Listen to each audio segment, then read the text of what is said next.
बिस्मिल्लाहिर्रहमानिर्रहीम। अस्सलाम वालेकुम नाज़रीन, आप यूट्यूब चैनल देख रहे हैं। मैं इमरान खान। सबसे पहले इमरान खान साहब का बड़ा तगड़ा स्टेटमेंट आया जेल से। आसिम मुनीर साहब को उन्होंने मुखातिब किया। अपने स्टेटमेंट के आगाज़ में ही अलीमा खानम ये पैगाम बाहर लेकर आई, क्योंकि अलीमा खानम के अलावा जब ये पैगाम बाहर आता है तो इस शिद्दत के साथ नहीं आता। वैसे इमरान खान साहब का केस चल रहा है अदालत में, तोशाखाना 2। जो सिविलियन गवाह था वो तो मुकर गया। उसने कहा जी मेरे पे तो दबाव डाल के इन्होंने ये करवाया, मैं तो इमरान खान के खिलाफ ये गवाही देने नहीं चाहता।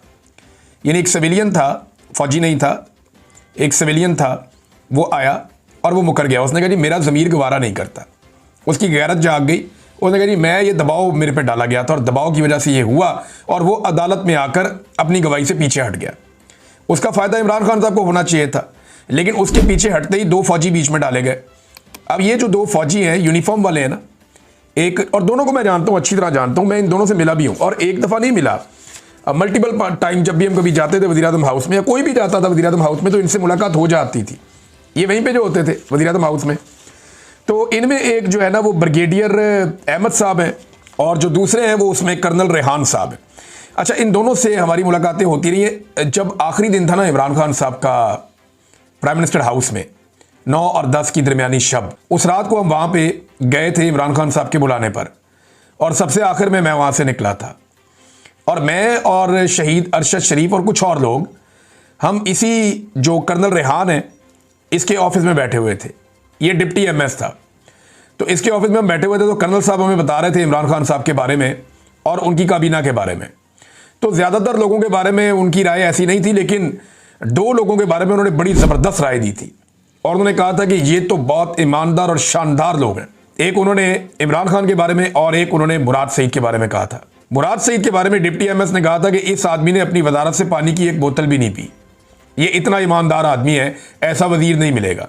ये कर्नल रेहान ने कहा था। और इसी कर्नल रेहान ने उस दिन, यानी एक तरह से जैसे हमसे बात कर रहे थे, तो ये इनकी आदत है कि ये बड़ा वजन डालने के लिए ना, बात को जोर देने के लिए ये बड़े तरीके से बात करते हैं। तो वो ये कह रहे थे बार बार कि ये बेहतरीन हुकूमत थी, बेहतरीन वज़ीर आज़म था, लेकिन ठीक है चलो ये पॉलिटिक्स है। वो इस तरह करके ना इसको नॉर्मलाइज करने की भी कोशिश कर रहे थे, लेकिन साथ ही साथ नजर आ रहा था कि ये डिस्टर्ब है आदमी। और उस वक्त वो हल्फन में कह रहा हूं कि वो ये कह रहा था कि ये बेहतर लोग थे जो जा रहे हैं और उनके साथ ज्यादती हो रही है, खास तौर पे इन्होंने जो मैंने आपको नाम लिए। अब ये जो कर्नल साहब हैं रेहान साहब, ये आज इन्हें गवाही देने के लिए लाया गया इमरान खान के खिलाफ। ब्रिगेडियर मोहम्मद अहमद को भी लाया गया इमरान खान साहब के खिलाफ गवाही देने के लिए, जो एमएस था। अब मैं उम्मीद कर रहा था कि सिविलियन डट गए हैं, तगड़े हो गए हैं। उन्होंने कहा जी कोई गल ही नहीं, मार खा लेंगे, कुछ नहीं होता, मैं अपने ज़मीर के मुताबिक जाऊंगा। सिविलियन डट गया, उसने कहा जी दबाव था, झूठी गवाही देनी पड़ी है। तो मैंने कहा ये फौजी तो ज़रूर डट जाएगा, ये ज़्यादा तगड़े होते हैं, ये अपनी वर्दी की बहुत लाज रखते हैं, तो फौजी तो डट जाएंगे, झूठी गवाही नहीं देंगे। लेकिन मुझे मायूसी हुई आज। अब ये पाकिस्तान की फोर्सेस को सोचना है कि मौजूदा एस्टेब्लिशमेंट को खुश करने के लिए, किसी एक शख्स के इक़्तिदार को तूल देने के लिए, किसी एक शख्स की एक्सटेंशन के लिए, क्या यूनिफॉर्म के साथ या यूनिफॉर्म वाले लोग इस तरह की बदयानती भी कर सकते हैं कि इमरान खान जैसे वज़ीर आज़म के खिलाफ आकर गवाही दे दें? वो चंद करोड़ का ये तोशाखाना का केस है 2 वाला। इमरान खान जेल से किसी किताब पे दस्तखत करके, किसी कमीज पे दस्तखत करके बाहर भेज दे, तो उससे डबल ट्रिपल पैसों की तो वो बिक जाएगी बाहर, जितने का केस किया हुआ इमरान खान के ऊपर। इन्हें शर्म भी नहीं आती। वहां पे एक आधे सवाल में जो है वो बहुत बुरी तरह फंस गए थे ब्रिगेडियर अहमद को, मैं आपको बताऊंगा नेक्स्ट व्लॉग में। लेकिन जो कर्नल रेहान है वो काफ़ी नर्वस थे, लेकिन जज साहब बड़े एक्साइटेड थे कि जनाब 2 फौजी आए हैं, बड़े एक्साइटेड थे।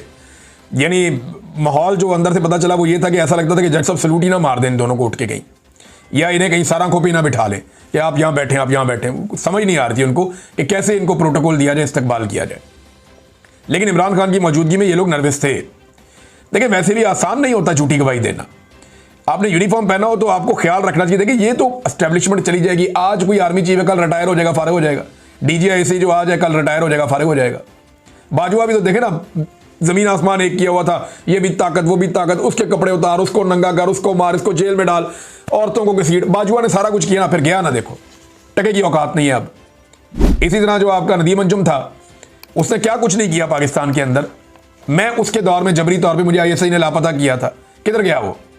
आए ना, सामना करे आप कहीं पे, दुनिया के किसी कोने में आ जाए, मैं चैलेंज करता हूं, आ जाए नदीम अंजुम, सामना करे मेरा, बात करके दिखाए, टके की औकात नहीं रही। तो ये फारिग हो जाते होते हैं लोग, लेकिन इदारा जो है ना वो मौजूद रहता है। इदारे की क्रेडिबिलिटी के ऊपर उंगली नहीं उठनी चाहिए। डिक्टेटर तो अपनी हरकतें करते हैं, हमेशा करते हैं। ये जो 2 फौजी अफसरान ने किया, मुझे इसकी बड़ी तकलीफ हुई है। मेरे दिल में बड़ा एहतराम है इस यूनिफॉर्म का कि ये यूनिफॉर्म कुर्बानी देती है, इसके ऊपर खून गिरता है, ये गोलियां खाते हैं, बम धमाकों में लड़ते हैं, बॉर्डर पे लड़ते हैं, वतन की हिफाजत करते हैं, लेकिन झूठी गवाही तो बड़ी नामुनासिब बात, कोई दुनिया में तस्लीम नहीं करेगा। और बिल आखिर जो है वो जब कोई भी काम नहीं आया तो यूनिफॉर्म वाले बंदों को लाकर सामने खड़ा कर दिया। ये ज्यादती इदारे के साथ की गई है और इदारा ये दाग नहीं धो पाएगा कि पाकिस्तान की तारीख के सबसे मकबूल वजीर आजम के खिलाफ 2 फौजियों को जो यूनिफॉर्म थे उन दोनों को पेश किया गया अदालत में कि इसके खिलाफ गवाही दो। अंदाजा करें आप, यानी आजम खान इनके काबू नहीं आया, सिविलियन इनके काबू नहीं आए, तो अब इनको ये करना पड़ा। ये नाज़रीन सूरत हाल है। इमरान खान साहब ने जो पैगाम भेजा उसमें आसिम मुनीर साहब के नाम सबसे पहला पैगाम था। अलीमा खानम लेकर आई। इमरान खान ने आसिम मुनीर को बराह रास्त पैगाम भेजा।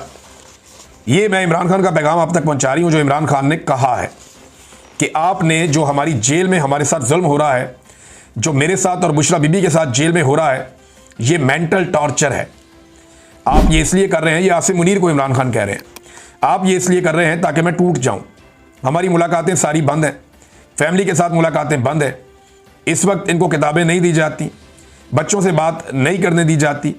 उन्होंने कहा कि अगर आपका ये ख्याल है कि मैं या बुशरा बीबी टूट जाएंगे, हमने ला इलाहा इल्लल्लाह मोहम्मद रसूलुल्लाह सल्लल्लाहु अलैहि वसल्लम कलमा पढ़ा हुआ है और हमने ये अहद किया हुआ है कि यजीदियत और फिरौनियत के आगे सर नहीं झुकाएंगे, क्योंकि ये शिरक है।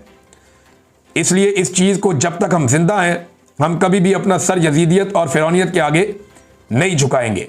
अच्छा, इमरान खान साहब जब कलमे की बात करते हैं, यजीदियत और फिरौनियत की बात करते हैं, तो साथ ही मुफ्ती मुनीब साहब को लॉन्च कर दिया जाता है। मुफ्ती मुनीब साहब ने एक ज़िंदगी गुजारी है, एक आलिम दीन थे, उनकी बड़ी इज्जत है पाकिस्तान में, लेकिन इद्दत जैसे घटिया केस के ऊपर इनकी ज़बान नहीं खुली।